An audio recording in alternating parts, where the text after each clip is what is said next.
Hello and welcome to episode 20 of Adult Music, the podcast with music for the mature mind. Russ here. Like ours, as we're going to demonstrate tonight. This is Mike, by the way. That's Mike over there on the other mic. Mike on the other mic. Mike on the mic. Well, that's an old hip hop thing. Mike but we won't be discussing any hip hop recordings. So okay, well, if that's what you're looking for, find a different podcast. I just snuck it in there. That's right. Okay. I am aware of that Beastie Boys track, though. I just want everybody to know that. Beastie Boys. We're showing our age. Yeah, we are. Well, we do that every week, though, so I guess it doesn't really matter. We could be mummified with some of the music we talk about, but... Yeah, it's a good thing we're not on video, because then... That's right. Yeah, we definitely have radio faces, yeah. Definitely Radio Faces, yeah, there you go. That'd be a good band name, by the Radio Faces. Radio Faces. Yeah, so if anyone wants to name their jazz ensemble Radio Faces, you're welcome. Yeah, just give us credit. Just give us credit, get people to listen to us, and it's all yours. It's the 20th episode, and we're almost at the end of June here. Just a couple more days.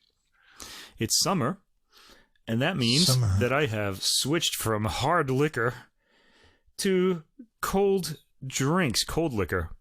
You got some frozen vodka? Or no, well, I didn't do that. That's a thought, though. I've got some white wine. You know what I've got today? I was in the liquor store the other day looking for wine because Prosecco is a nice one too. Oh, yeah. Anyway, I bought a carton of sangria, not a bottle, mind you, a carton. I think sangria is something you're supposed to make, but they sell it in cartons here in Japan. It's imported. I guess it comes from Europe somewhere. In Spain, in a carton, like a milk carton. But I've got a bottle of Pescevino white wine. Now, what that is it's a very cheap white wine that comes in a bottle that's shaped like a fish. And the bottle cap, there's no cork in this. It's a screw-off cap, and the wine comes out of the fish's mouth. Sort of the fish's mouth is the mouth of the bottle. Sounds quite tacky. I'm drinking that. It is tacky.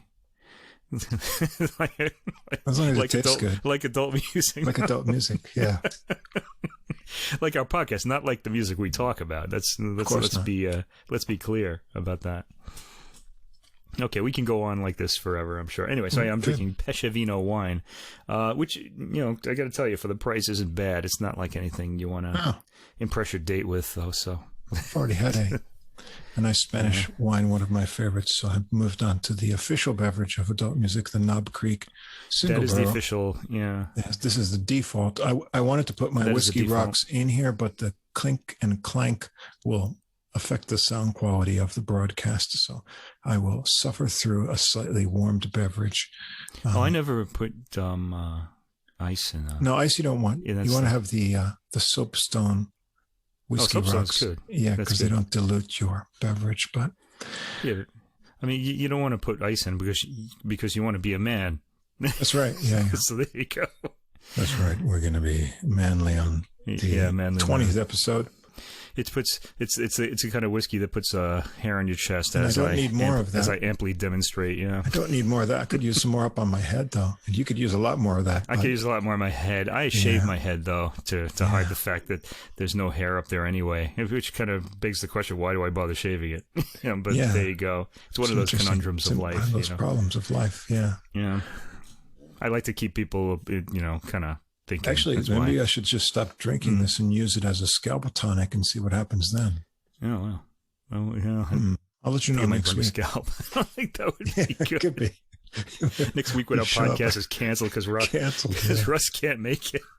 That's right. All right, we're kind of in a goofy mood here, too, and I don't know why, because I have some bad news. Oh, no. And that is the news came in yesterday that the American composer Frederick Rzewski died. Now, you're probably saying, who's Frederick Rzewski? Well, he's fairly well known. His most well-known pieces for the Workers' song, he did a set of piano variations, a set of very difficult piano variations on the Workers' song, The People United Will Never Be Defeated. This is a communist anthem? Yes, it was. Oh. Yeah, but that's probably why I don't know who he is, yeah. That's a good tune. Was this endorsed by Gus Hall? I don't know. I don't know who wrote it, actually. I have the CD. Okay, now here's the thing. There's several recordings of it now, but the one I have, the first one I think that was really kind of well known was by Marc-André Hamelin. And so I really like this pianist a lot, so I listened to that, and it's pretty impressive. I mean, I think if you're, I think you're, I don't know how any communist is going to play this, because I think they're too busy like fighting for the people to be able to practice this much. I don't think they can afford stereos, can they? Although the Soviet, maybe that's why, because the Soviets were great pianists, weren't they? Yeah. The Russians still are, though. They have this big, gigantic, room-filling sound. They didn't make good stereos, though. Okay, here I am going into stereotypes now, but Russians are kind of... They have several artistic secrets that the rest of us just don't understand. One of them is how to make this big, huge, room-filling piano sound. I don't know how they do that. They get this gigantic sound. And the other one is in ballet. They seem to have this leaping ability that just, transcends everybody else's ability to leap and spin and things like that. It's really incredible. I don't know how they do that. Cold weather. Do you think so? I don't know. You just practice a lot, I guess. Could be. I don't know. Anyway, yeah, it's funny. He's an American composer, but yeah, this is I think the Communist Anthem. He did a set of variations on it, 36 variations, in fact, one of which is almost completely improvised. So they're asking like a classical pianist to improvise his own variation, which Marc-André Hamelin did actually. And I think most of the other ones who have recorded this have too. But you don't have to. He just gives you the option. You could skip that one. Okay, but one thing I want to talk about him. I want to say about him is he also wrote a set of short pieces called the North American Ballads. He wrote these in 1978 and 1979. They're 4 pieces for piano, and Hamelin recorded 2 of these on the same Hyperion album as The People United Will Never Be Defeated. They're piano arrangements of the songs. These are all American songs. Dreadful Memories, Which Side Are You On? Down by the Riverside, which we all know. And the 4th one, my favorite, is Winnsboro Cotton Mill Blues. Oh. All right, the reason I like this so much is because I had a piano score of this too. I probably still have it. I got the piece before the actual blues starts. The piece begins with like a machine rhythm where you're playing a series of black notes on the piano with your forearm in a rhythm that imitates like a mechanized cotton mill. So it makes that jun, jun, jun sound. It's really cool. Now, I love this because the first Hamelin recorded this. This is one of the 2 Hamelin recorded, and his is good. But there's one by the pianist Paul Jacobs, who that I heard long ago. That he was around in the 70s especially, and he recorded a lot of modernist music, including like these 4 works. And his version of this is really like amazing. He gets that sort of mechanical kind of factory sound out of the piano. It's really something to hear. So Paul Jacobs, Winnsboro Cotton Mill Blues, composed by Frederick Rzewski. Check it out. Rzewski is spelled Rzewski. Okay, so it starts with an R, not a Z. Okay, so check that out if you're looking for music this week. Anyway, rest in peace, Frederick Rzewski, one of the great American composers of the 20th century. Right. The great unknown ones, yeah. Before we get into this week's selection, I want to remind our listeners that in the episode description, you're going to find links to Spotify and Apple Music for all the music we'll discuss this week. Everything's available on streaming. Yeah. And at the top of the description is a link to the full episode playlist. That's all the music in one place on our preferred streaming service, Deezer, where you can follow us at username Adult Music Podcast. You can also find our podcast on there as well as the playlist.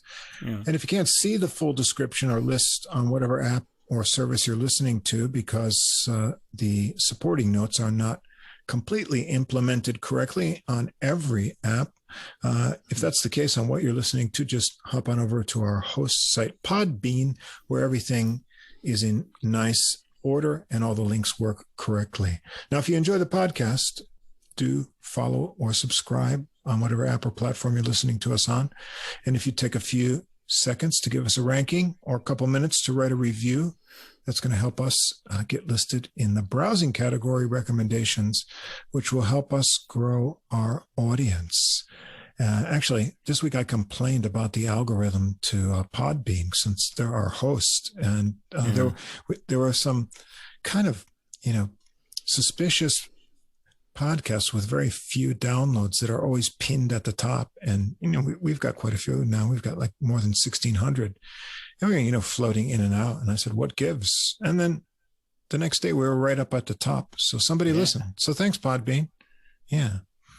I want to point out, in Japan here, there's a Japanese expression that what is it? The nail that's sticking up gets hammered down. Yeah, teterukugi. Yeah. Yeah. So you can't don't complain about anything. But I found that exactly the opposite is true. If you complain about something, you'll usually get your way. Squeaky wheel gets the grease. So squeaky wheel gets the grease. That's the Western version of that, I guess. It's the opposite, because the Japanese version is the opposite of what we say. Well, squeaky wheel gets the grease in our case. But in Japan, apparently the what am I saying? The nail that's sticking up gets hammered down. The nail that sticks up gets hammered down. That's I'm kind of thinking because they had an English way of saying it. I can't remember the words. Okay. Yeah. So anyway, that one. That's good. And we've been getting more and more listeners on Amazon podcasts. That's our top one now, and Apple and Podbean are in there. And thanks to all our listeners in India on Ghana and GeoSavant. Yeah, and great. Glad to have you guys aboard. It's really great. Kind of excited about that. We haven't had any emails from listeners in the past week. So if you've got any questions or you'd like to make a comment directly to us, please write to our email, which is adultmusicpodcast, all one word, @gmail.com. We'd love to hear from you, and we'll be sure to reply. I think we're going to, actually, we're not going to go for Baroque or Baroque. We're going to go pre-Baroque this week. No, this is Baroque. This is early Baroque. It's early very Baroque. early. Yeah, this is I have a book on my shelf, and it's probably in a box. I just recently moved, so it's still in a box, but called Italian Baroque Masters. And I just love the title, Italian Baroque Masters. I mean, basically there was the Renaissance, and there was all this church music, which a lot of it written by Italians, but pretty much by everyone in Europe. And then the Baroque period started, and the Italians really kind of took the lead there in the early days. And then, of course, as we know, Germans and kind of, brought it to its peak. Yeah. But I love the early Italian Baroque masters, people like Monteverdi, and then there are a lot of others whose music has been dug up over the years that were kind of examples of the new art that these people are trying to create, and I love them because there's a real okay. Let me compare it to people like, say, Johann Sebastian Bach. His music is I know, the best composer ever. His music is extremely complicated, but highly listenable too. But there's a lot going on in it. Now you could say, oh, the Italian Baroque masters, they were earlier. It's very simple, but it's that simplicity that's really so enjoyable.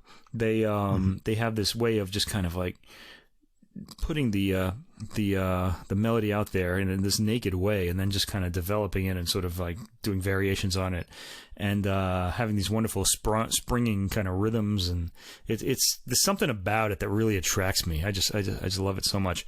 But and there are a lot of really great, very lively keyboard works like this. But this week we won't be talking about those. We'll be talking about some more melancholy ones. In fact, and graceful. We're listening. And graceful, because we're talking about an album called Melancholy Grace by the harpsichordist Jean Rondeau. Now, he's a French harpsichordist, and I came across him because I have two other recordings of his. He did a fantastic album of Scarlatti sonatas, I believe a year or 2 years ago. It was probably 2 years ago now. Okay. And highly recommended. Listen to that. Seek it out on the harpsichord. And then last year, Russ and I both heard this album called Barricades, or Barricade, I guess, because it's after the Couperin piece, Barricade Mystérieux. Him and Thomas Dunford, was it, on the lute? Was it? Or is it Theorbo? I can't remember who it was. I shouldn't say that. See, now I said it, and I got to look it up, because I don't want to mislead everybody, I don't know. You see, if I was young, I'd remember all this stuff because my brain would be sharp. But then again, if I was young, I probably wouldn't be listening to classical music. Listening to this music. Yeah, so it's kind of it's just you lose either way. Okay, Jean Rondeau. Anyway, I love this harpsichordist a lot. He's got two different harpsichords on this recording, too. It is Thomas Dunford. I guessed correctly. Okay, I remembered well. Yeah, okay. Thomas Dunford on the lute. We like his playing a lot. We like both of their playing. So when this album came out, we were like, oh my God, we like fanboys, you know, classical fanboys.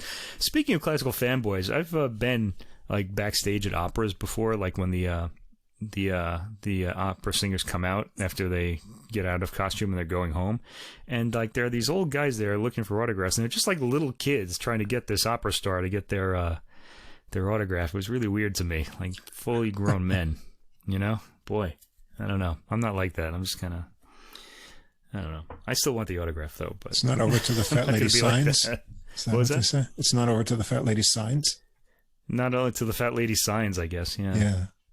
Except they're all kind of svelte these days. These days, how they do that. It's they change their image. Actually, that's not a bad thing. I don't know. Yeah, because it's a little more believable that these people are going to get it on with the other characters in the opera. You know, kind of. Yeah, without some sort of bad health consequences or something. That's interesting. Back in the day, it was believed that your stage-filling girth also meant a room-filling voice, that they were kind of like related somehow, you know. But turns out not to be true, as Lisa Davidson's voice tells us. Well, she's a big girl, but she has a gigantic voice. I guess it's the size of your lungs, you know. Yeah, I guess. Okay, anyway, Melancholy Grace. Back to this album. This is the latest release by Jean Rondeau, and it is an album of works by Italian Baroque masters and a few British composers too. It's really early Baroque. It starts out with Frescobaldi, and now these all have titles like Toccata Settima and like seventh toccata in what? Probably in the collection that the book is kind of published in, that we don't know anything about because we're not scholars, right? That are kind of actually researching this stuff. But so it's kind of hard to remember which is which. But it doesn't matter. These are they're not necessarily like memorable works in the sense that you're going to go like humming them after you're done. They're actually kind of hard to remember because they're sort of they're really sort of almost like exercises in developing a theme. And so a toccata means touch technique. It's like you're demonstrating your touch technique on the keyboard instrument. Now, you're not hearing anything terribly acrobatic here, but what you are hearing is how to play the harpsichord, because this was kind of a new thing at the time. All right, and they're kind of talking about that. Anyway, this starts out. These are kind of more, as the title implies, melancholy works, and they're played with a lot of grace too. It's a nice title for this album. It suits it very well. The Frescobaldi works. The first three works, Laurentius, wow, what a name, di Roma, Fantasy, and Luigi Rossi, Passacaglia, which is also a set of variations, are very slow, fairly long, 10 minutes about, and they're all developing a theme. They're kind of doing a set of variations on a theme. A Passacaglia would be a set of variations over a bass line, a repeating bass line. And these are they're very spare sounding, but the thing is, works like this could come across as boring if they're in the wrong hands, but they're definitely not in the wrong hands here. These there's something really magnetic about Rondeau's playing. Like I kind of feel like I'm kind of not hanging on every note, but really kind of focusing in and honing in on every note. He has a way of us exposing.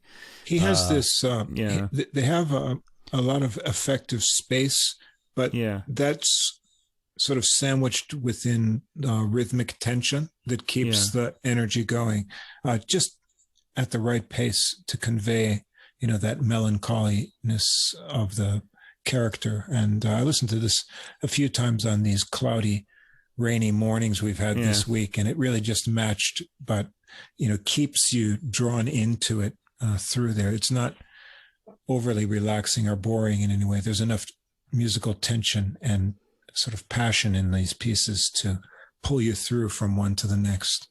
But that's only part of them. Some of them are quite intense, actually. Yeah, they do get intense. And some of them get pretty complicated, like a Jan Pieterzoon's Wielinks, Fantasia Chromatica. So whenever you're doing anything chromatic, you're not really, you're kind of you're really pushing the person's ears, although these days we have a lot more complicated than that.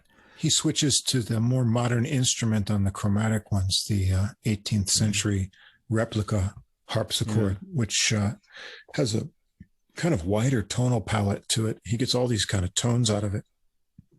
Yeah, so he does a string of I should mention, but the harpsichord, you can't play, say, like a legato line like you can on the piano. No. Because the decay is too fast. So the way you put across a melody has to do with the way you space the notes. You know, you have to kind of be aware of the silences that are just inherent in the playing of the harpsichord and sort of manipulate that. And Rondeau is really, really good at this. And I think that's what really compels me about this music. Okay, interesting program. He does 5 of these rather melancholy works, and then we get Giovanni Picchi's Ballo alla Polacca, which is this very lively, dancey type. The Picchi, it's piece. I really like this, and also all 3 of them. There are 3 of them on this album, and the bowl pieces. They're full of these explosive flurries of notes that are, a big contrast to the melancholy things. And it's just like his fingers are exploding. Yeah, in, those notes. One of the things I like about the program is he when you hear the Picchi work, this really lively sort of dancey kind of piece. It's sort of like a marker that this part of the program is over, and now we're going to another one. So after the first Ballo alla Polacca, we hear 3 works by British composers, John Bull and an anonymous one, okay, called Pavana Lacrime. And these are all played on the virginal, which is a much quieter instrument than the harpsichord. It's got a really kind of more tinkly sort of sound to it. It's very pretty.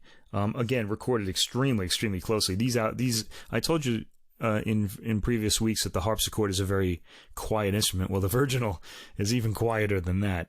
I guess that's why it's called a virginal. Yeah, it's very dainty. It's very dainty, yeah. And then when we hear the Picchi explode out of our speakers again, we know we're back into the Italian part of the program. We get some more toccatas. Then we hear another Picchi ballo, and then 2 more works on the virginal. This time by Antonio Valente, who's Italian, and then we have Orlando Gibbons, who I believe was British as well. And then we end with the Pavan. And I think this one, we actually don't end with the Pavan. No, it's Dowland. Well, here's the thing. I have a CD of this, and the Pavan is the last listed track. And on the last track, which is 9 minutes long, there's about 2 or 3 minutes of silence, like on your 1990s CDs. And then we hear the unlisted last track, which I had to look up, and it's John Dowland, Lacrime Vere, 7 Tears Number 7, not labeled on the CD. And I was like listening to I was kind of wondering why they did that. Like, you're gonna know what this is, What is this? This is Erato. It's Maybe on that Erato, means erratic or something. I don't know. It does happen sometimes, though. Erato is actually we have to be careful because Erato is one of the muses. So actually she's the most. It's funny. Erato is the muse of erotic or sensual poetry. Right. Okay, in the Greek world. I have any number of recordings where there's a track that's not credited and sort of pops up on the end of a long silence. So. Right, they did this a lot in the 1990s, and I used to hate it. Because you'd hear this song, you didn't know what it was. It was supposed to be a big surprise. I'm like, do I really need to be hearing this throwaway track? I mean, it was good when The Clash did it with Train in Vain, but that was a good song. Usually these are just kind of throwaway tracks that you don't really need to hear. But Dowland obviously is not a throwaway track, but why didn't they list it on the CD? I was a little kind of weirded out by that. This is 78 minutes of music, so it is a long recording. It's very long. Yeah. Anyway, Dowland is always a very happy thing. Anyway, if you like harpsichord recordings, and I know a lot of people don't because I often get this from people, they say, "Oh, can you recommend some Baroque music?" But I don't like the harpsichord. That's too bad. I don't think I can. I think there are maybe 3 works of Baroque music I can recommend to you then. I think especially if you took the Bach recording we had last week and paired that with this in a listening session, or spread it out, you'd see the really vast sort of emotions and moods that the harpsichord can evoke, especially, in the Baroque era, because there's completely different sort of feelings and nuances in last week's harpsichord and this week. And yet they're both, really interesting and lovely recordings. So yeah, in fact, that's actually a good idea. People should think of doing that, because you'd hear not only the difference in instruments, because these two instruments sound very different. Well, in fact, 3 instruments is a virginal on this one too. Yeah. But different approaches. Rondeau's approach is very austere. He's really going for something just very technical, whereas Esfahani is kind of more flamboyant. Can you be a flamboyant harpsichordist? I guess so. But there's a sort of unfetteredness to his approach. He'll really kind of throw a lot of interesting new sounds in, and the different sounds that the harpsichords can get, and when different harpsichordists use them.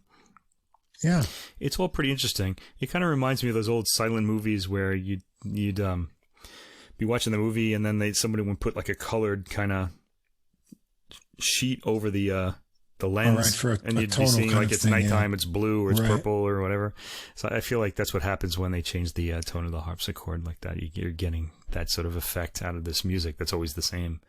Yeah, this one, I enjoyed this a lot. I just want to say that this is a great record. I think everybody should listen to it if you're interested. There's a lot of minor pieces for that melancholy thing, but then it's melancholy, rainy day, gray day music. Yeah, but then, like I say, these very explosive, the picky and the bowl pieces.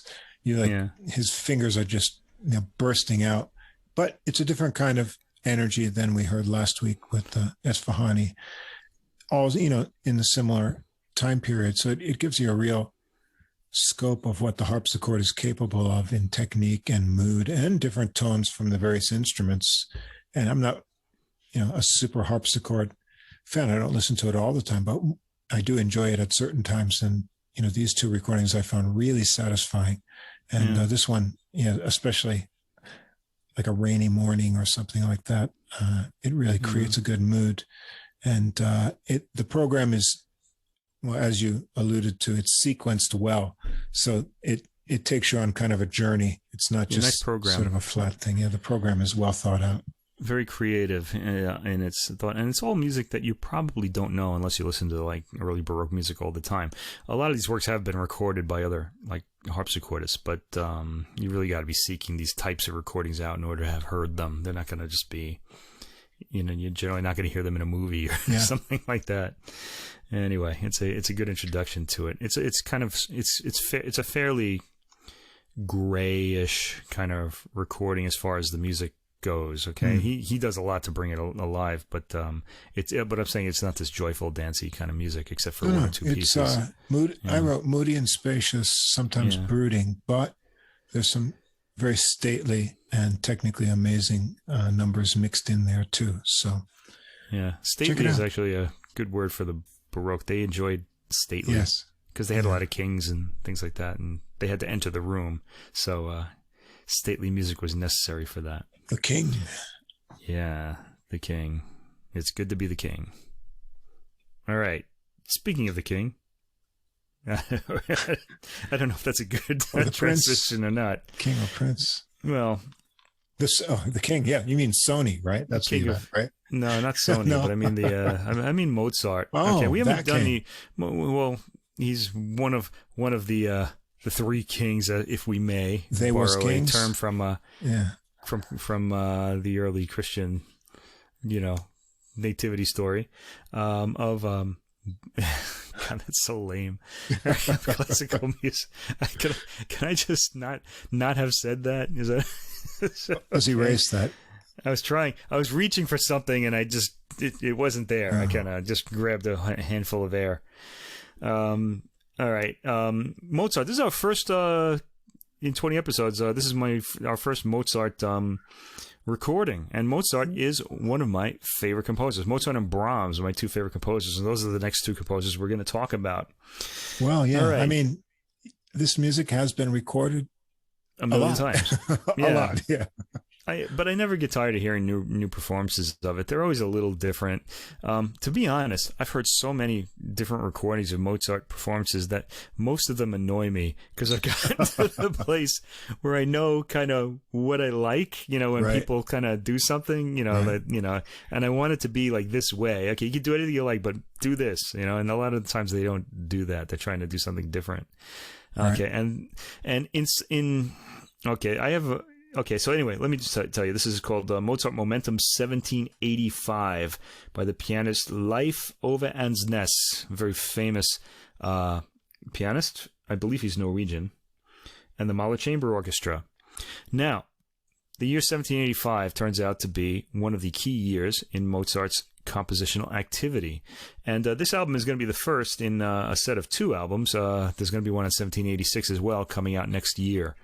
So he's sort of putting his program together around this fertile year in Mozart's compositional output, which I thought was a pretty intriguing idea. It would kind of be nice, you get to hear all this music that was going on in Mozart's head really at about that time. All right, the program is Piano Concertos 20, 21, and 22. 21, maybe people our age or older will remember the middle movement was in the movie Elvira Madigan. I remember that was like a big deal when I was a kid. It was like a Deutsche Grammophon album that had the Elvira Madigan movie poster on it.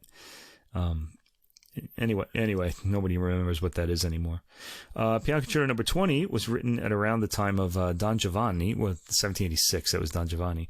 So there's kind of a kind of brooding sort of atmosphere to this that I really like. This is one of my favorite piano concertos by Mozart, Number 20. We'll talk about that in a minute. And those are the 3 piano concertos. We also get the piano quartet in G minor, played with who's playing this? Oh, it's actually a set of it's not like a set group.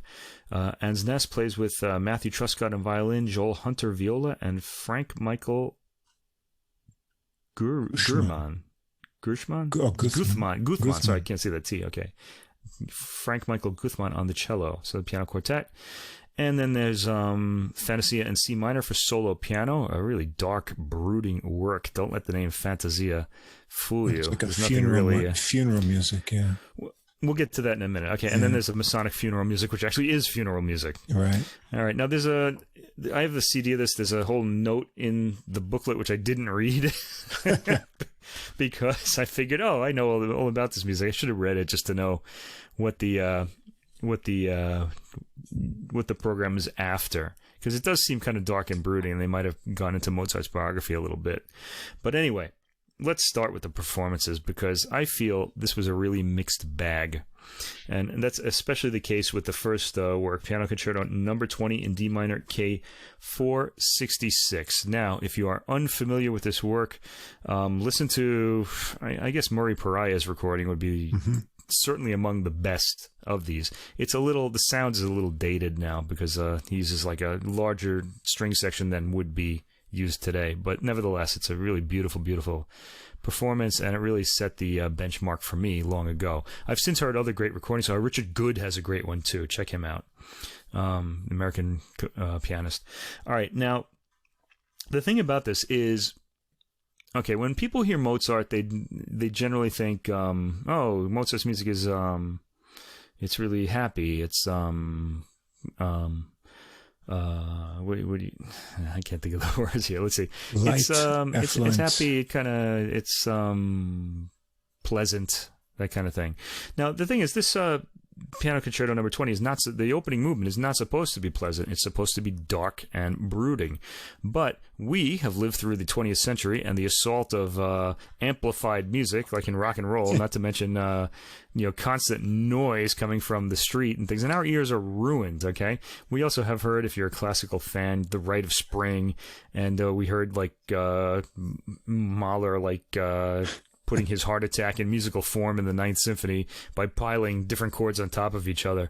So our ears are too spoiled to really get the real darkness of this. Okay, because the darkest sound that Mozart is capable of making will seem pleasant to us, relatively speaking. All right, so you got to keep that in mind. This is kind of a dark movement, and it's kind of brooding. The middle movement's a little kind of slow and pleading, and then it's got this happy kind of third movement. I don't want to say darkness to light, but it kind of cheers up at the end. And Mozart has these wonderful like turns of phrase that really just kind of make me smile, and it's one of the reasons why he's one of my favorite composers, because when that comes out, it's just like this unexpected ray of sunshine that just breaks through the clouds, and you're like, wow, you know. But the problem is, this particular performance doesn't really put those qualities across. I was really disappointed with this. Let me see. I actually wrote some. I had a lot to say about it. I wrote some of them down. Okay. I feel like I don't want to say this. It's not metronomic, but it's kind of like there's not really much flexibility to the rhythm in this performance. Now, I need to mention, Andsnes is also conducting the orchestra, and I feel like this is a bit of a problem. He's kind of there's real stiffness in the orchestral playing in this particular work, and in his playing, it's very good, but he's not. He's not really. He doesn't have these little like elastic kind of like elasticity to his rhythm. It errs on the side of the metronome. That's what I said. It's not metronomic, but it's kind of more steady in that place, and I think that hurts the music. You're not really drawing out a lot of the more expressive qualities when you do that. I think this particular movement is just taken a little bit too slow, and it's a little too like gray sounding. Some of the really joyful turns of phrase in the third movement don't really come across as joyful to me. There's no real spring to the rhythm, so I thought that this particular performance of the 20th piano concerto was not very good. There are much better ones. Okay, next comes piano concerto number 21, the one I told you about, Variomaticon. Strangely, this one's a lot better. I don't know why. It's a little more elastic sounding. The middle movement has nice sensitivity to it. And the third movement, it goes on in its C major key. I don't know what it is. Maybe this one inspired him more. Maybe he kind of, got it, but it's like night and day. There's a real Jekyll and Hyde quality to this, to hearing these two works together. This is what makes me think I should have read the booklet. There was something in there, All right, next comes the Fantasia in C minor. This is a solo keyboard work, and it's a really brooding work. It sounds very fragmentary. There are these melodies that get interrupted, like cadences are interrupted, and it gives you kind of a lost feeling to hear it. Not something you would normally associate with Mozart, but Mozart was a man of many moods, okay? We tend to think of him in the movie Amadeus writing all this genius music, and he did, but it's not all, happy and, kind of playful the way he kind of comes across in that movie. So this is a pretty good performance. It's heavy. He goes for the heaviness, but it's appropriate here. It works pretty well. This is a very, very dark and seemingly hopeless sort of interpretation of this work. I guess it's good. I think I'd rather hear maybe Stephen Huff play this or something. He did a recording of it that I liked. Okay. Next comes the piano quartet in G minor, and this is a chamber work. This one suffers from the same problems as the 20th piano concerto do. Again, lack of elasticity in the rhythms. I think Andsnes is probably directing, and he's probably directs with an iron fist. He's kind of he's telling people having to do what he's telling them, and it's just kind of coming across as just being very metronomic to me. Okay, I'm not getting that elasticity that I like in this music. Next comes the Masonic funeral music, K477, which I don't really know. I think this might be the first time I've ever heard this. I may have heard it before, but I probably wasn't. I don't remember it really well. It's a pretty dark, bleak, sad work. And then comes Piano Concerto number 22, and we end this album on a happy note. This works very well. Again, like Piano Concerto 21, it's very good. This one kind of sounds a little bit more regal, I think. There's a sort of stateliness. Stately? I don't know. There's kind of a stateliness or Oh boy, I think the Pescivino is affecting my brain tonight here. A nobility, let's say. Yeah, that's the word. Nobility to this particular work. And I liked this particular performance. There is elasticity in the rhythm.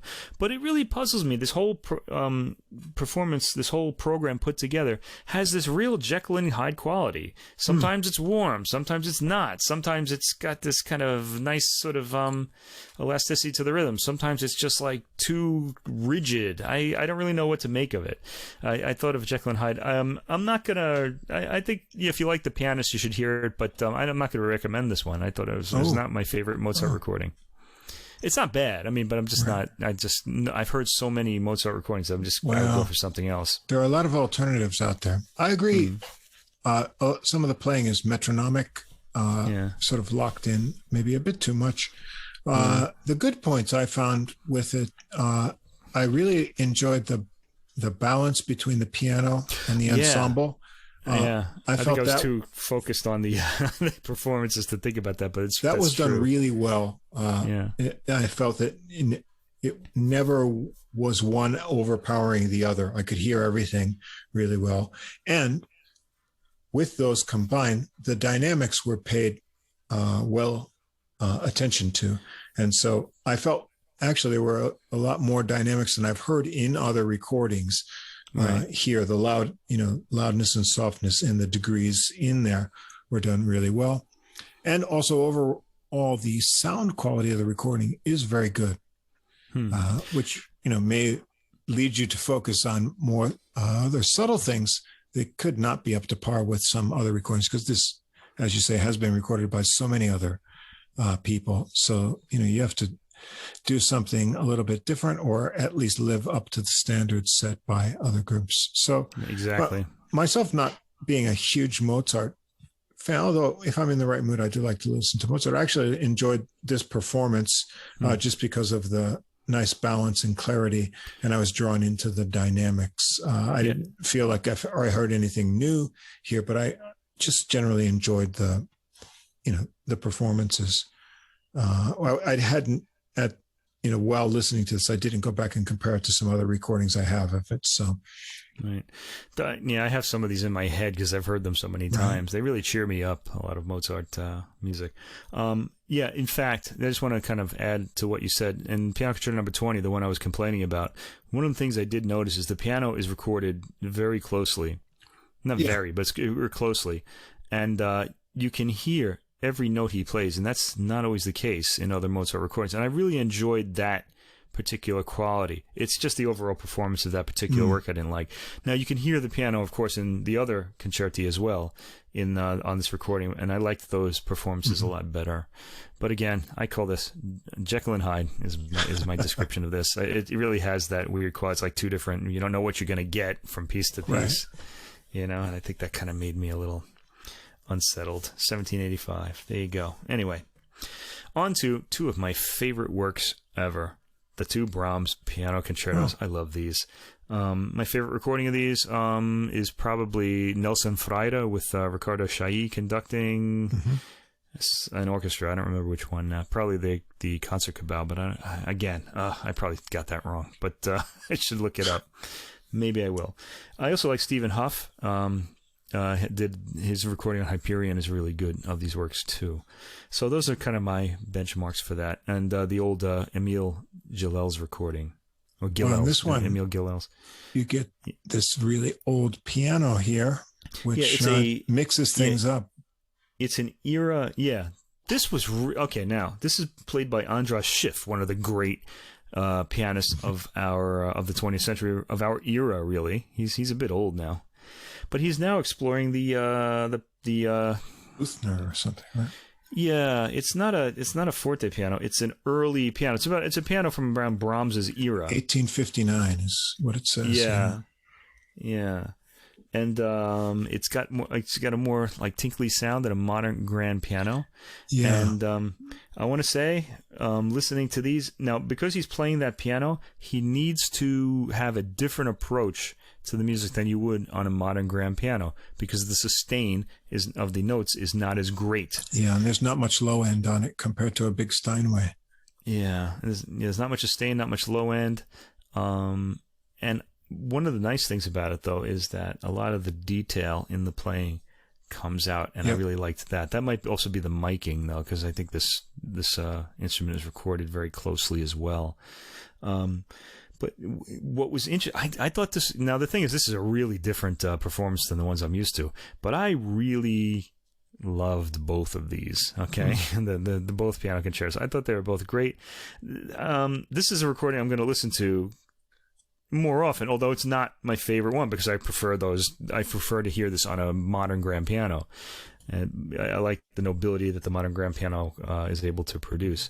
Now here, there's so many interesting little details here that I can't really articulate them. He, rather than like trying to play like legato lines on an instrument that doesn't really sustain very well, you hear him playing a lot of then quasi staccato type lines. Like the notes are sort of disconnected, or these big runs. It has a kind of a bouncing quality to it. A good place to sample would be the very beginning of the second piano concerto, the opening piano chords. Usually you'll hear these on a piano played like dun dun dun dun dun. You know, they'll kind of be quasi legato. But here there's kind of like he's almost like bouncing from one chord to another. It's an interesting effect, and I rather liked it. I thought this fit into his whole interpretative plan. A lot of the playing here, there's some really virtuosic parts that he plays much more slowly than you would normally expect what you normally hear on a modern grand piano, and I suspect that's because of the limitations of the instrument. But nevertheless, Schiff, he's rather a special pianist. It's like everything he plays just sings. He has this like singing quality to his playing, and even without the availability of like a really solid legato on this particular instrument, he still manages to make every line, even the figuration, sing, and I really enjoyed that throughout this entire performance. It's hard to really say anymore. I think it really needs to be heard. It's very different. If you know these works, this is a good one to hear, because this is a good performance to hear, because it will make you sort of rethink some of what you kind of expect or know about these works. I really enjoyed this a lot. I don't know what else to say about it, except that it was I guess it lacked a little bit of the darkness of some of the big dramatic quality of the modern piano versions, but nevertheless, I think a lot of musicality comes forth, and I really just love Schiff's playing in general, so I would recommend this. When you first listen, if you know these pieces or you compare them to another one, you're going to be struck by the difference in the tonal quality and the presence of this piano. And then, it's a trade. I feel it's a trade-off overall. On the plus side, you're going to get a lot more clarity here, and then you don't get the competition between the huge piano sound and the orchestra. So that means you can hear more of the orchestra. And then you can also hear, some detail in the piano too. So it sounds quite different. And of course he's, changing his approach and technique for this instrument, compared to, playing on a modern Steinway or something. And so that makes it interesting and different. And I thought, outside of those things, the overall performance was great. And he sort of created a really good arc for, both concertos. And you could see he was following, the bigger theme through the movements to the end. So I like that. That's important to do too, because these are gigantic works that need to be held together by the musician. They're like 50 minutes each. That's a long piano concerto. It's a long time to be playing the piano. And that said, those, in one sense, those effects are interesting, but I felt it's a bit of a trade-off with this older piano sound, because you do lose some of that sustain and grandness to it. And the way the piano sounds too, it sounds okay in the recording. I don't mean the technique, I mean the recording. So the overall sonics, including that older piano sound, are good, but they're not great. And the whole orchestra isn't great either. So I feel like, for the overall clarity of the recording on this ECM release, it could have more detail to bring out, what is instrumentally different here. It's not particularly detailed or particularly dynamic. It's good, but not great. But nevertheless, it is fascinating, I thought. Yeah, it's interesting in the differences here. So I should mention the orchestral body playing this work is the Orchestra of the Age of Enlightenment. That's a nice name. The booklet doesn't indicate who's conducting them, but I think he's conducting from the piano. Actually, yeah, I believe I read that. Yeah. I was thinking either he's conducting the piano or they're a self-conducting orchestra, which happens. The Orpheus Chamber Orchestra can conduct themselves, but in fact, there are photos in the booklet that show him kind of like facing the audience and conducting. And it turns out he's a pretty good conductor. I mean, I thought these performances flowed really nicely. He's got this wonderful sense of melody. Yeah, he's got this wonderful sense of melody, and I think it just comes out in everything he does. If you're really looking for to hear if you which pianist you want to match a pianist with a certain work or something like that, and you don't know who to go for, András Schiff, you can never really go wrong. He's really fantastic. Yeah, he's a really highly melodic performer, pianist, and he's most famous for his recordings of like the Bach solo piano works. So he brings out a lot of melodic, musicality in those as well. He's fantastic. He's a real artistic treasure, and he's he's getting old there. So oh, by the way, fun fact for those of you living in Japan, András Schiff has, I believe he has a Japanese wife, but he does come to Japan quite often. And I have it on good word from people in the know that he likes to play pachinko. Wow. So there you go, a little fact about András Schiff, Hungarian pianist. Wow. All right. So anyway, I recommend this record.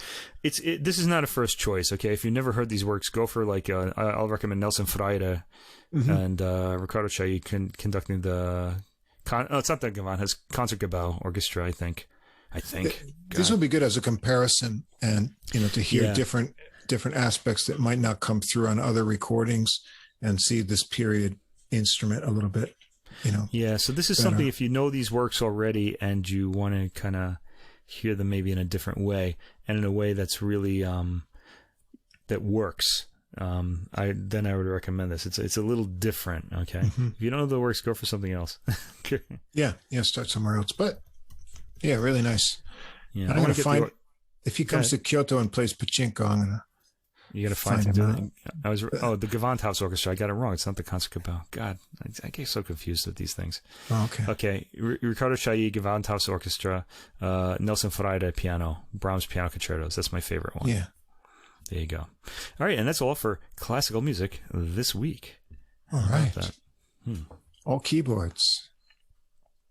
Yeah, speaking of which, there are a lot of classical keyboard and piano recordings coming out right about now, so we'll be talking a lot about those in coming weeks, so stay tuned if you like the piano. Can't go wrong there. I've got some good jazz keyboard things coming up in a few weeks. I'm waiting for some things to be released. I wanted to actually find all keyboard things to go with this, but I couldn't find something I wanted to talk about, although there are some really famous releases this week. I couldn't find enough things that I liked to say about them, so I won't say any more. Other than big names have been excluded from my list. Yeah, but that's the thing. You should put them on and pan them. People want to know because I think people they hear the big name, they want to hear the album, they want to know, they want to get a little insight into it. I think you should put them on occasionally. I could do that once in a while, but I'd rather give some attention to something new. Yeah, well, there's that too. I think it's a good idea on that. And so that's what I've done for the piano choice this week. And this is rewarding in another way. Yeah, this is a good one. It's certainly rewarding to me because I get to listen to all this great new music. Yeah, this is by Israeli-born pianist Roy Moore, M-O-R, and it's called After the Real Thing. After the Real Thing. What comes after the real thing? I don't know. A realer thing, I guess. Yeah, this is on the Ubuntu label. Yeah. And now Roy Moore is an interesting character. He's one of these guys with a resume that is probably more impressive than most people that you know. After serving as a military paratrooper in the Israeli Armed Forces and earning a university degree in philosophy. He then became a software engineer with Microsoft in Israel. But that wasn't enough because his true passion was jazz piano, and he wanted to play as a jazz musician in New York. And so he did it. And now he's in New York and performing. Can I just say, people like this who can just do anything and be successful at it, I could do like one thing, and I'm not even that successful at that. I don't know. Jump out of planes with guns, work on computer stuff. I'm not going to be doing that anytime soon. And then he jumped out of planes with guns too. That's something I'll never do. Paratrooper. Yeah. So, and he's got a nice record here. What's not? I mean, there's so many pianists on the New York scene now. How are you going to identify yourself, make yourself stand out? And what he does here is he brings a bit of his ethnic background for that little extra taste that makes all the difference, in addition to his fine normal playing. So we've got Roy Moore here on playing piano on all the tracks. He's got Fender Rhodes on one track here. And for the ethnic touch, we've got Amos Hoffman playing the oud on I really 3 enjoy tracks. hearing this. And that really puts some spice here. And Hoffman switches to guitar on 2 tracks on 6 and 9, which I'll mention coming up. Miles Sloniker on bass on most of the tracks, except a few. Ite Morci on drums, and Davey Lazar plays flugelhorn on track 4. And I got a few other musicians who switch off here. Marty Kenny on bass on tracks 2 and 7. Peter Tronmuller drums on 2 and 7. Joel Kruzik bass on the final track 11. Also Jeremy Dutton. And most of the compositions here are originals by Moore, except for tracks 1, 7, 8, and 11. 1 and 8 are kind of traditional Israeli songs. The opening track, Echo Song by Yohanan Zarai, and 8, Do You Know the Way by Ephraim Shamir. And these feature the oud. And so we get that sort of nice spice to these recordings. So starting out with that one, the Echo Song, we've got the oud on the introduction, which sets this interesting mood. The piano trio joins in on this gentle melody, and Moore plays a nice melodic piano solo. He has a really good pop sensibility too, with melodies that you'll see on this recording, and he has a lot of nice rhythmic figures. We get a cool oud solo, which you don't always get to hear when you hear the oud, but Hoffman is nice with that too. The timbre of the instrument is nice with some cool intervals, and he keeps that little extra exotic spice on here, so it's a nice opening.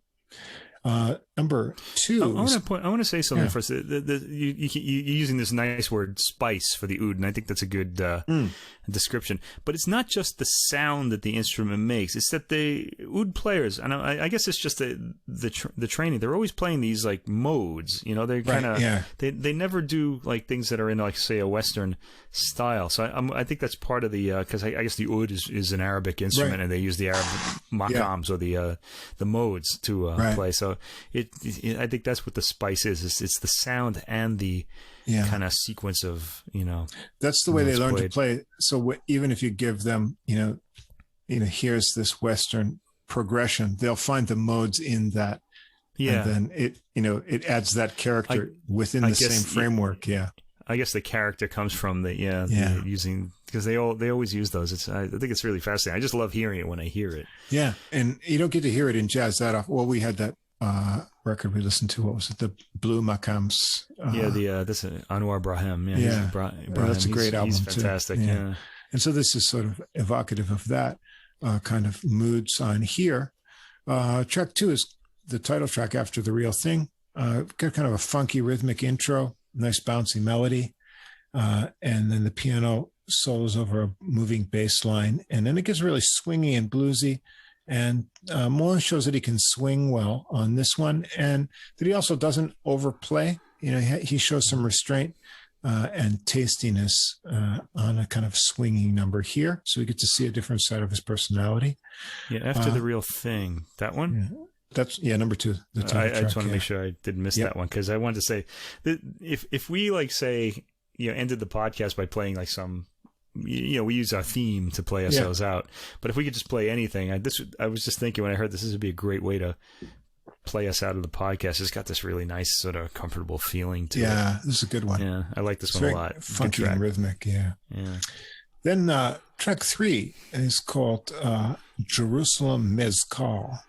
Now, this is a really interesting one. It's got this kind of ostinato bass riff and exotic oud opening, and then the piano comes in on top of that with some blocky chords.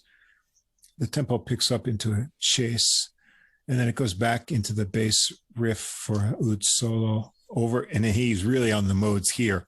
He finds those modes after you've been introduced to some other jazzy kind of things you're expecting. Yeah. This really does have a Middle Eastern feel to it. It's very different than the rest of the album. Yeah. Even the works with the oud on it. And then the rhythm is completely different. After the oud, when the piano solo comes in, they return to the faster tempo that they established, and Moore builds some real excitement here with some fun rhythmic playing, and then there's a little drum solo over the riff and chords that gets a little quiet to the end. So this one is, got probably the most maximizing of that Middle Eastern quality. Number 4 is called Nicanor, and here we get flugelhorn joining in, and flugelhorn is Davy Lazar. This adds a little, variety to the program. It's kind of a playful tune. Number 5 is Daybreak, and this is just a very short and pretty piano interlude ballad track. It's over almost as soon as it gets started. This kind of cleanses the palate and gets you ready for some more tunes. The next of which is 6 Solar Reimagined. And here Hoffman, the oud player, switches to guitar, and he kind of gains energy as it goes along through this piece with the piano solo, and it comes down again at the start of a piano solo. Now, Hoffman, you see his personality on the guitar is a little bit different. He's got some soft fluid lines, and it builds nicely over Moore's rhythmic backing. And then after this, to the familiar jazz standard Speak Low, and this is just piano trio. It's a nice ballad treatment of this jazz standard, and Moore builds a nice traditional solo here, and he shows here his nice sense of touch and also the balance with his chord playing. And when they return to the melody, there's a nice extended outro going out to the end of this song. So this is sort of in a real more traditional jazz kind of feature. 8 is called Do You Know Why? And the oud returns here. And this is a Middle Eastern kind of tune, but it's a very happy and upbeat. It's not one of these minor sounding modes. And in the second half of the melody line, it's kind of hinting, I felt that like the Magical Mystery Tour of the Beatles, that kind of that kind of cadence in there. And I was wondering, this Do You Know the Way, right? Yeah, Do You Know the Way. This isn't the Gladys Knight song, is it? Like I don't believe so. San Jose? No, it's a different one. No. Okay. And so, I was listening for that after the title, but I wasn't sure. Okay. No, I believe this one is one of his originals. But you'll pick up on this kind of Beatles sounding thing there. And the piano had some real nice touches here over the melody, and some nice rhythmic figures in the piano solo too. So this is a nice original one here. 9 is called The Follower, and Hoffman's back on guitar here. This is kind of a contemplative tune. A really nice piano solo here that's subtle but has passionate playing. And Hoffman's guitar is more searching here, but he's so quiet, and the tone is so soft. I really want to, I felt like I wanted, if I was in the studio there, I'd go right over to his amp and just crank up the guitar, because it's like, it's attenuated, too much here. I want to hear more of some dynamics in his solo here, because he's playing really nicely. Number 10 is called Playground, and this is a nice pop sounding chord sequence, and Moore has a lot of fun soloing and showing creativity on the rhythm on this one. So he shows some real kind of poppy sensibilities on this tune that I enjoyed. And then we close out the set with the jazz standard, The Nearness of You. And this is just a classic, slow, gentle treatment of this standard. And here he shows that nice touch that he has. Also mature playing using space. And then at the end, he has a nice kind of piano cadenza that speeds up in comparison with the tempo that he played the tune, which I thought was a nice contrast here. So he shows that he can do, the traditional thing too. But there's so many players just, they can operate in the standard jazz mode, that he's got, something extra that he can bring from his own background. And so I thought that what, basically shows this album is something that you should listen to more as an enjoyable player. This last track had a nice glow to it. I really like that too. Yeah. On a tune that's been played so much, but he's made a program here with an excellent variety. He's got songs from his Israeli background, and then the oud gives it that ethnic flavor to stand out. But he pulls in enough of the traditional things, and he shows he can be a very tasty player just doing that too. So he's got just the right balance. Some other nice musicians, and I'd like to go see him live, especially if he can get the oud player doing this one. So give this one a listen. Yeah, he's someone to look out for. If he's as good an architect as he is a piano player on this album, I want him to build my house. Yeah. Well, I don't know what he did at Microsoft, but obviously he didn't make their software any better because it still has all the problems that it used to.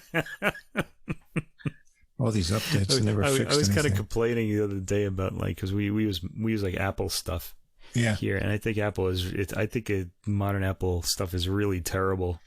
It's just that everything else is so much worse, and that's why I keep using it. There's really no choice, Yeah, you don't have a lot of options, but I feel like it went downhill after Steve Jobs died. I don't know. Yeah, he had good ideas. This iMac still looks the same as the one I had before that, and the one before that, and the one before that. I guess the new ones are back to colors, but I think I had a colored one like about 15 or 16 years ago. Well, the thing is, I think there are engineers who kind of just build things.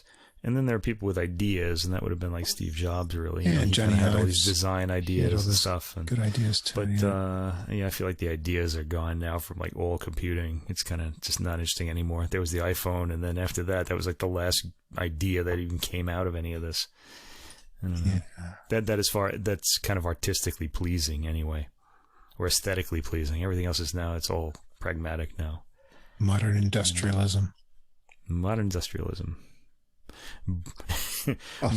What? Like that artistic movement. Brutalism. Modern brutalism. Yeah. What's your art like? I'm a brutalist. I'm a brutalist. But spare not, because the next recording will put you in the mood of beauty, because this is really lovely recording. And it's called I Remember You on the Steeplechase label. And the American tenor saxophonist Stephen Riley. Oh, yeah. Who I remember liking this one. Let's see. Back in episode 8 with Snorre Kirk, the Danish drummer, or Norwegian-born Danish drummer, who we really enjoyed, who's doing a lot of swingy things over there. And we liked that album, and we heard the breathy and lovely sounds of Stephen Riley.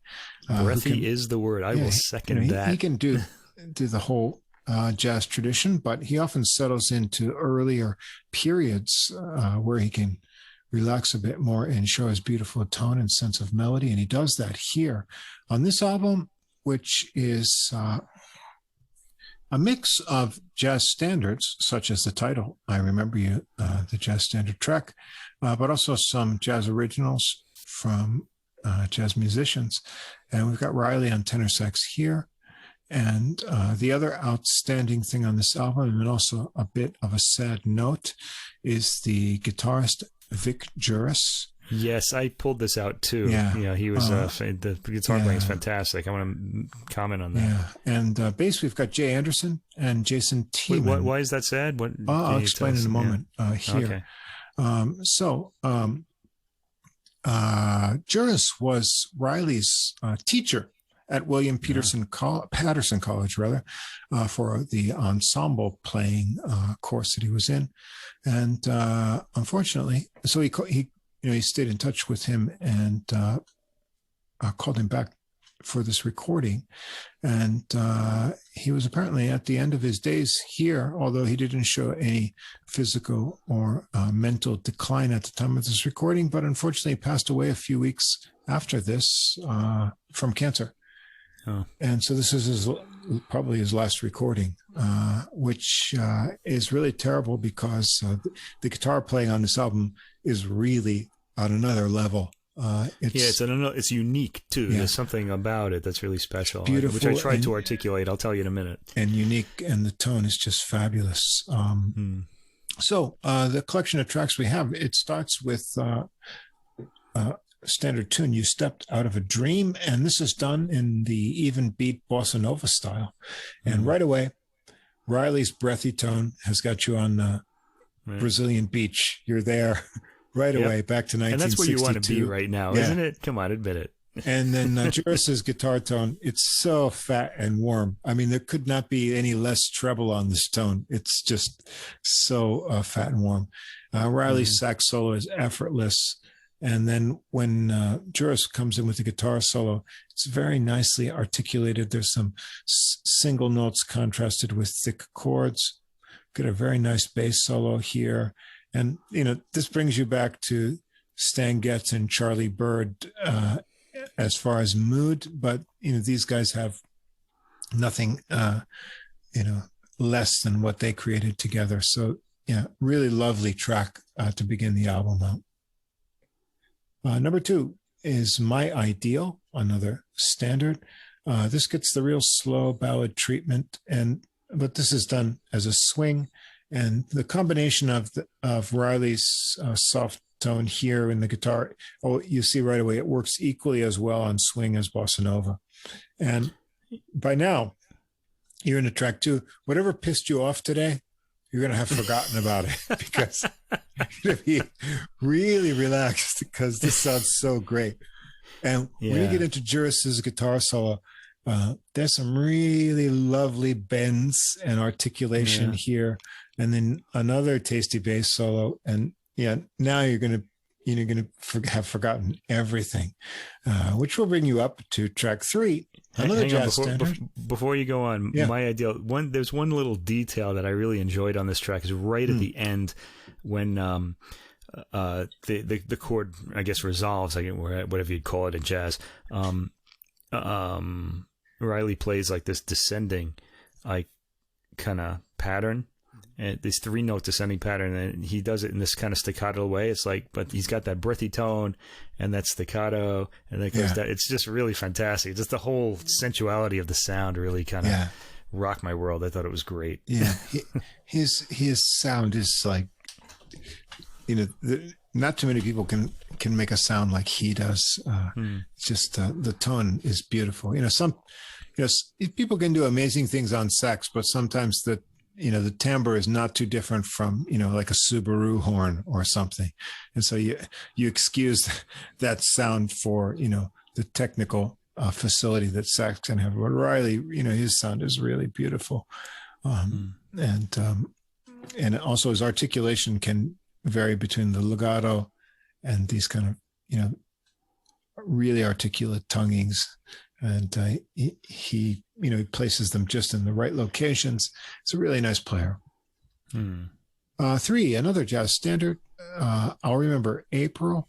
And so we get the intro sax riff that's joined by the drums, but it's in a different key. And so it changes into the key in the melody. It gives you that shift into the tune.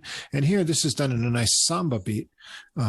So that's kind of nice contrast to the previous swing.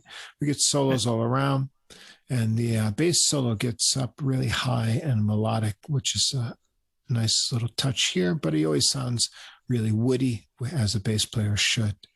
And it was really at this point, by the way, it was on this track that I realized that I was hearing some really great guitar playing. And I tried to describe what he was doing. He plays these sort of staccato sort of chords, I guess. And the chord is gone by the time you realize you've heard it. So you kind of hear it, and then it reaches your ear, and he's already on to the next thing. It's this really appealing kind of thing. They're so short the way he plays. But it really stays with you. It's fantastic. Yeah. So I realized I was hearing something special at about this point. I know I've heard him before, but I really felt kind of guilty with hearing how beautifully he plays on this album. That now that he's gone, I mean, you know, we're not going to get to go to the Blue Note and hear him then. It's kind of sad. Yeah, it's too sad because what a tasteful, complete player this guy was, Juris. 4, Wildflower, and this is a Wayne Shorter tune from the album Speak No Evil, which you may have heard. It's a little bit different version from the album, kind of designed by the way the guitar does the intro, which is Juris does really nicely here before the melody comes in, although the overall tempo is similar to the original. Riley's a bit more aggressive here, but his tone is always composed and he's really swingy. And here, Juris's solo is a really tasty mix of melody and chords, and the final rising riff in his solo is piggybacked by the bass, which also does a really nicely articulated bass solo. So a nice cover of Shorter's original tune here. And this is a classic album, Speak No Evil. Then 5, I Remember You, another jazz standard tune. This gets a bossa treatment. However, what he does here, as they do on a tune later down with these standard ones, is they don't give you the melody. And so you're not going to, you might recognize if you don't know the song title, you're not really going to know what it is, unless you're a jazz player yourself and you recognize the chords. So here Riley dances around the melody. It starts into his own kind of silky and slinky solo. A lot of 16th notes here. A really sublime guitar solo by Juris, and then a kind of really deep tone that he emphasizes and contrasts that with some intervals. And the bass solo here is cool because it begins with some harmonizations in the bass solos, which we don't always get to hear. And then after the bass solo, when Riley comes back in, he finally gives you that melody, just in case he didn't know what the tune was, to finish it out. So it's sort of like those movies when they give you the title at the end. Right. The movie just starts and you don't see any credits or anything, and then at the end it tells you the name of the movie. If you know this tune, I remember you. Do, do, do, do, do. Well, you won't hear that you won't remember it until the end. By then you may have forgotten it. Right. Number 6 is Ugly Beauty, Thelonious Monk tune. And this is a really relaxed waltz of the Monk tune. Nice tempo here. Here, Juris is really masterful at making an improvised melody and playing just enough chords through this. You have to think he's the only rhythm player on this here. There's no piano here. He's complete onto himself. I mean, the accompaniment in the chords and his solo is just, everything is 100% not lacking anything. He could play a solo gig, by himself, I'm sure, and he probably has done that. But all the parts are there. Riley's solo here is a bit more adventurous. There's some darting runs, nice soft articulation, another tender bass solo before returning to the head. Number 7, another jazz standard here. Alone Together, and they did the same thing they did with I Remember You. You're not going to get the melody. So it starts out with a sax riff, and then Riley goes into some fleet soloing to avoid the melody on the first verse. You get a bit of a taste of it that he throws in on the second time around, but he won't give you too much of it. And some halting phrases to start the guitar solo with a few nicely placed overtones. This solo is really great. There's subtle bends, these effortless arpeggio figures, interesting rhythms, and following that, this bass solo is really well structured and some nicely well placed spaces for tension. And then they trade fours for a bit before returning to the head. And finally, you get the melody served up to you on a platter there. Interesting idea. I guess if you have an album of all mainly standards, why not tease the audience a little bit? Number 8, another standard, God Bless the Child. Here we've got a rubato guitar intro, and then the sax and rhythm come in with the melody. It's very relaxed tempo. Riley shows his super breathy kind of solo. Yeah. He does go into some brisk lines. Sometimes he brings in some fragments of the melody in his solo, but it's always really tasty in his phrasing. And then Juris, he really conjures intense solo here. It's short, but there's really deep chord tones, bends, interesting intervals, and there's a nice final sax cadenza after the melody returns. And then the program closes out with Equinox, a John Coltrane original. And here it starts out with a guitar opening over the minor chord intro before the melody. And this one starts out with a really nice, deep, dark guitar solo. And here, this is your last tune from Juris, and what a loss. This may be his last tune that he recorded, but such a tasty player. Riley adds another fine solo here, and then when they return to the chord intro that goes over these chords of this song, the drum has some fun over here before the riff comes back and restates the melody. So, yeah, a really fine recording.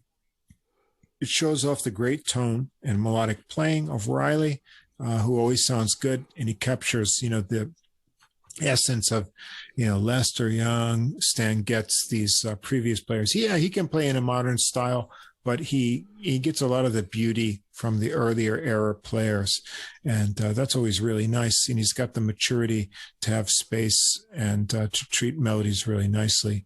And what a great loss with the death of Juris here.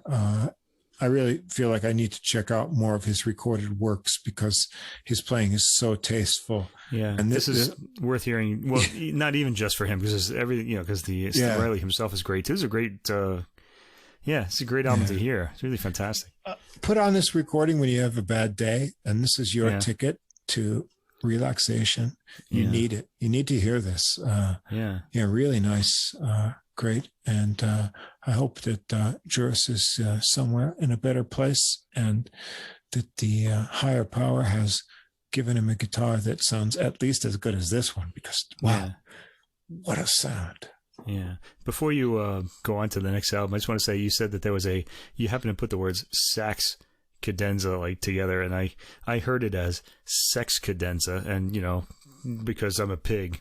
Oh, and I just sex cadenza. I'm always thinking of things like this, and I'm just kind of thinking, first of all, great album title, Sex Cadenza. Think about it, okay? And I'm trying to picture what a sex cadenza would be like, So you can go on to the next album by yourself while I try to picture this in my mind. I don't know if I've ever achieved that. Maybe the most I've ever done is the fermata. It sounds creative though. The sex fermata, I've definitely done. Yeah, I've done the fermata. I don't know if I've done the cadenza. Yeah. Yeah. I don't know. Yeah. Yeah, okay. Or maybe you have a different problem that could be described by the track of the first track of the next album, which is called All Too Soon. Oh, yeah, there is that too. Yeah. I don't suffer from that problem. Maybe that's what it's about. I don't know. Yeah. Okay. Anyway, the final one here is a curious collection of things. This is big band. Yeah. And, this is called Masters and Baron Meet Blanton and Webster. And this is by the Mark Masters Ensemble on Capri Records. And Mark Masters is a kind of, I don't know what we'd call him, an arranger and a recomposer. He reworks other people's works as sort of his main thing. And he's done various albums of other jazz things. And also he's done an album of Steely Dan tunes reworked for a larger ensemble. And so you get an interesting kind of effect from doing that. He rearranges classic compositions into his own unique interpretation. And, here, this is a tribute to Duke Ellington Orchestra. And the sort of center of that is Art Baron, who was the last trombonist hired by Duke Ellington himself in 1973, who is the guest performer on this album. And so this brings Baron together with him, and they're looking at some of the compositions from a certain period of the Duke Ellington Orchestra. And so you've got these, different things shaping this period here. And so you would think, okay, we're going to do some Ellington tunes. And if you look at the Mark Masters Ensemble, you've got 4 saxophones. That includes Kirsten Edkins, Jerry Pinter, who are kind of splitting Ben Webster's tenor duties. They've got Danny House on alto clarinet, Adam Schroeder on baritone, 3 trumpets in addition to the guest trumpeter, Tim Higgins here, a well-known name in American jazz. And that is Scott Engelbright, Les Lovett, Ron Stout. Trombonists, in addition to Baron Les Benedict, Dave Woodley. And on bass, Bruce Lett. And drums, Mark Ferber. Conspicuously absent, the piano. So how do you this is a Duke Ellington recording without a piano? How do you tribute Duke Ellington tunes without a piano?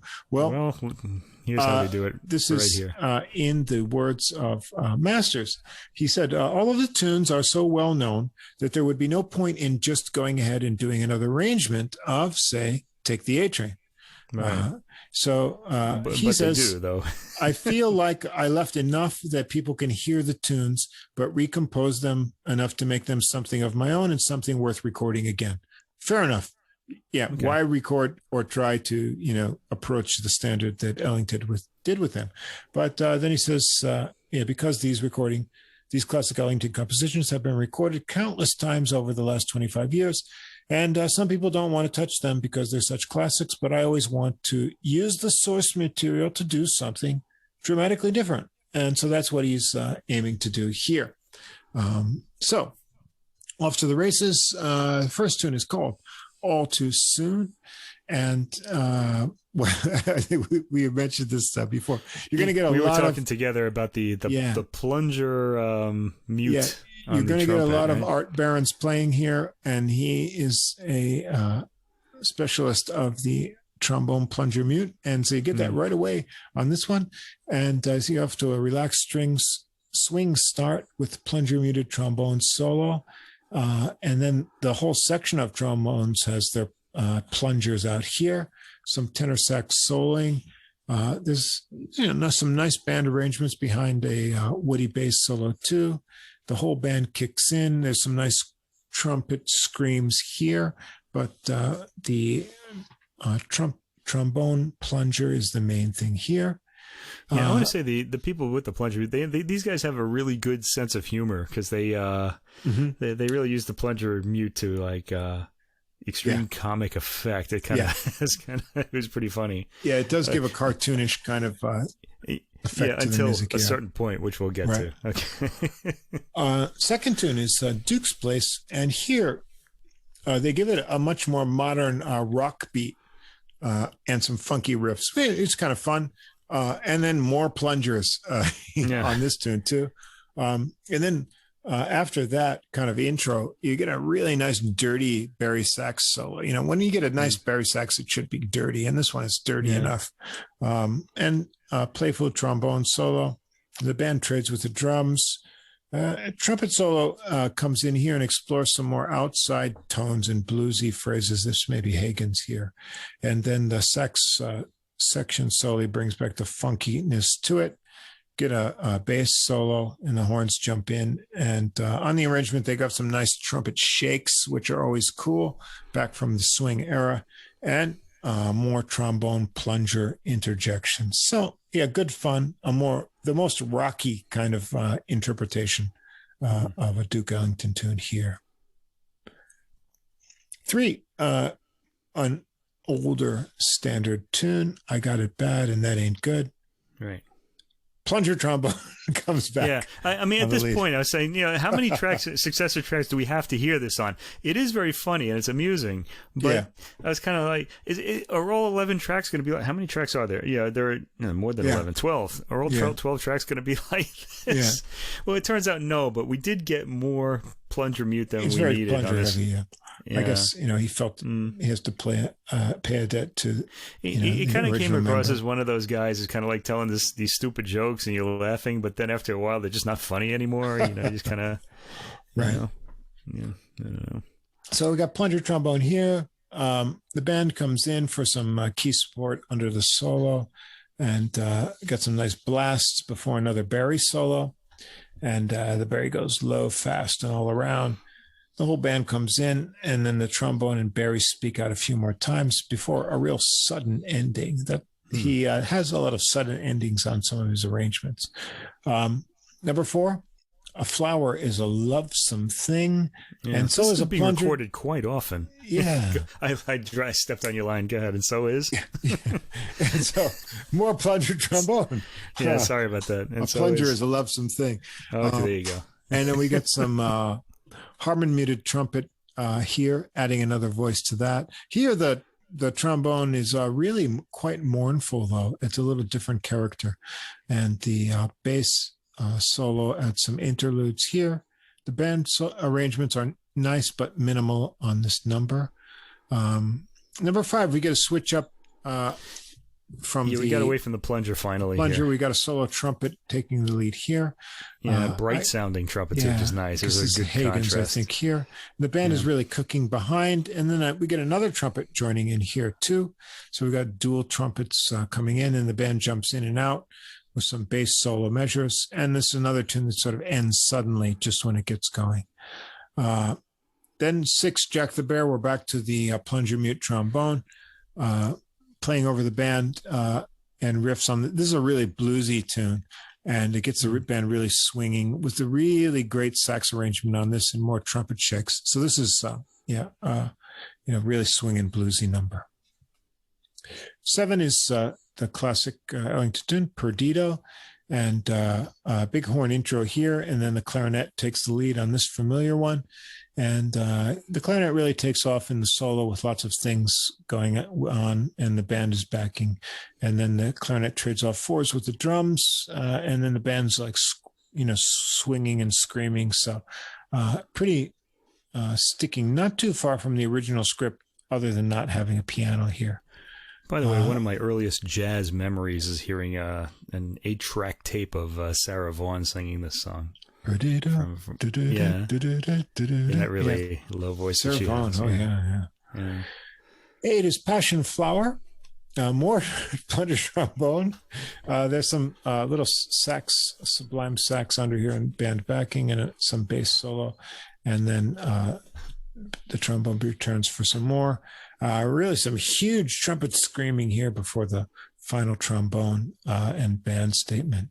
Then 9, of course, the most famous of all Ellington tunes, Take the A Train. It's got a new funky intro before the familiar lines pull into the station.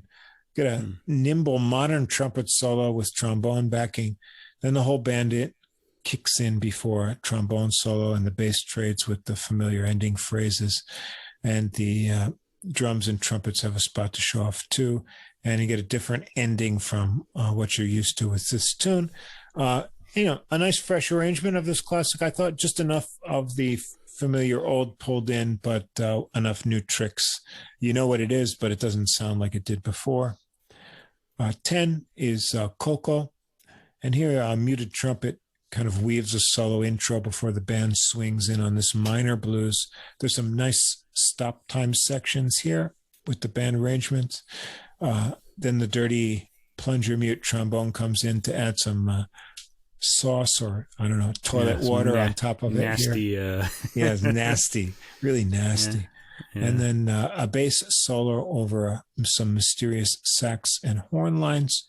And then the plunger trombone to me sounds like, comical suffering somehow, like something that's kind of over the top. It's sort of Charlie Brown's teacher talking. Yeah, wow. Yeah. But I like it. And then drum solo leads the band sections to coming in and closing the tune down. And then the final tune is in a mellow tone, but before that, track 11 is called Introduction to a Mellow Tone, which is kind of a interlude tune with a lazy trumpet and trombone that have kind of a conversation between themselves over just bass and drums to set up the final piece. And in a mellow tone brings the final plunger trombone exposition here, but he trades off with the saxes, and then the rest of the trombones join in.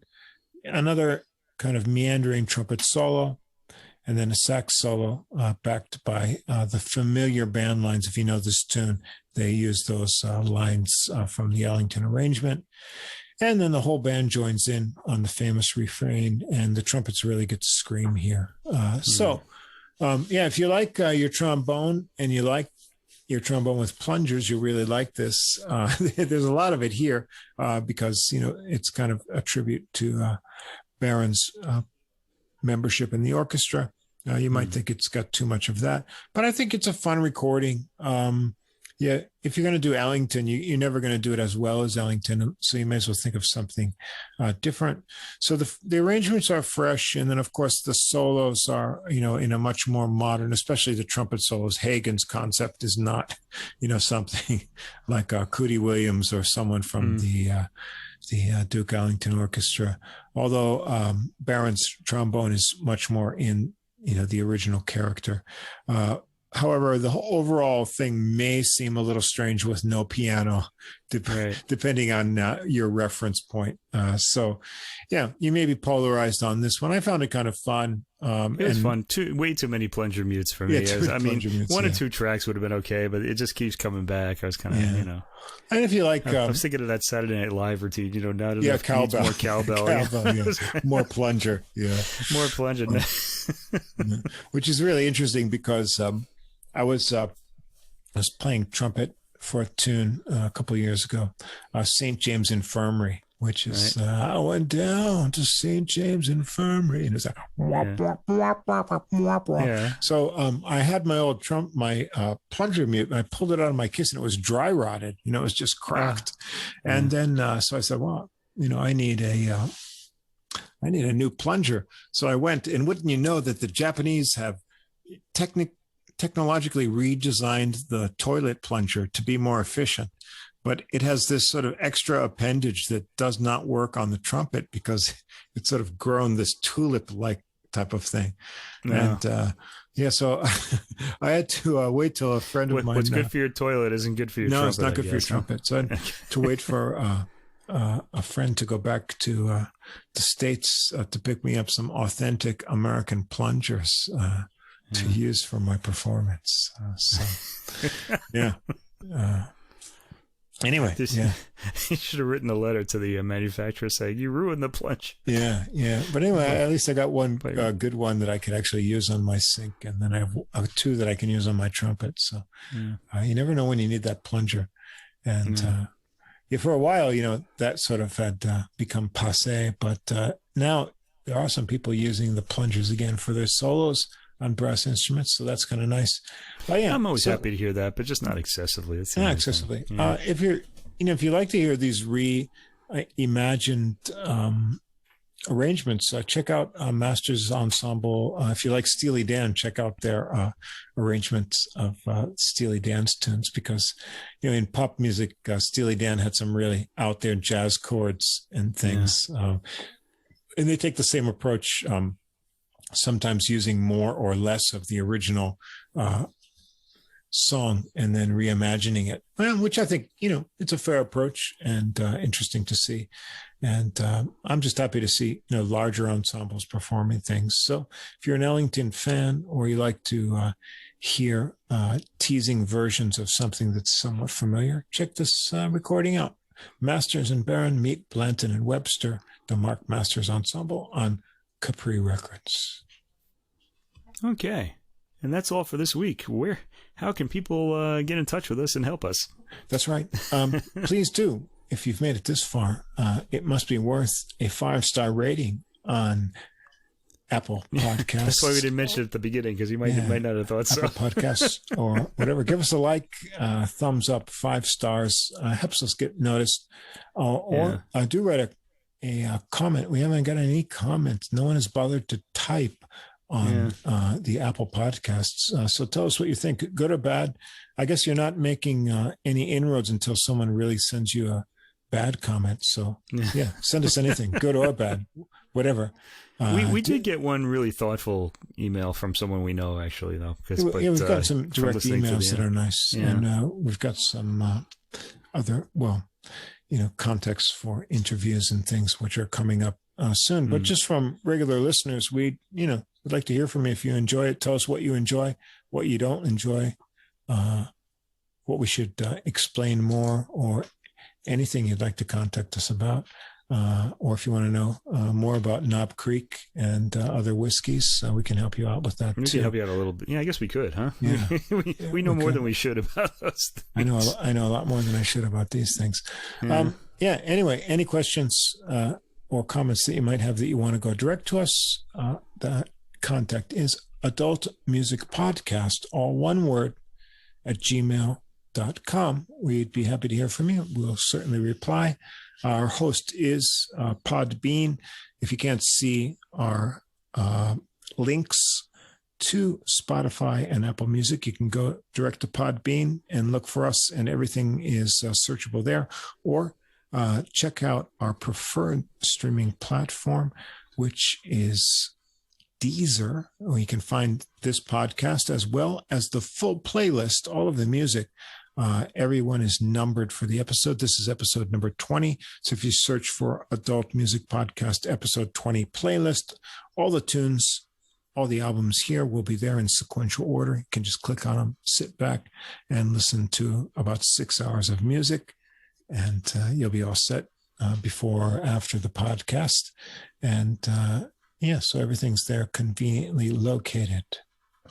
Hey, music got us through the pandemic, and it'll do the same for you. Bring on those virus variants. I've got a lot more stuff to listen to.